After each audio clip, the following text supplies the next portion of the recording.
Have you ever wondered what happens to your survivor benefits if you're in the process of buying back military time and then you pass away?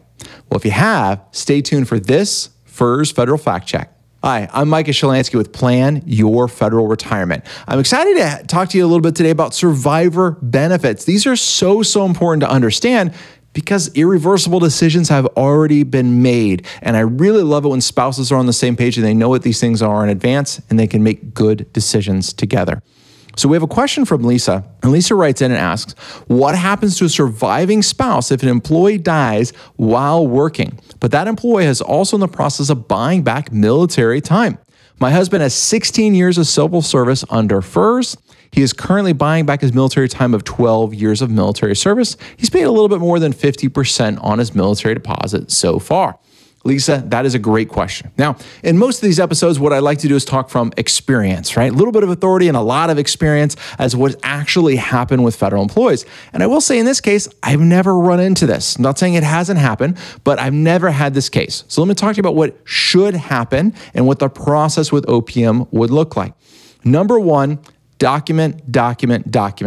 Do you have evidence? Do you have proof in your personal possessions, not an OPF, right? Official personnel file, not at OPM, hopefully, not at your HR, hopefully, and your personal possession that you, Lisa, can access, not your husband, because now he's passed away, that shows he's elected to buy that time back and how it's being paid for. Documentation is going to be key. More than likely, it sounds like he's paying it back via payroll deduction, which is a great way to do it. Having evidence of that would be really good.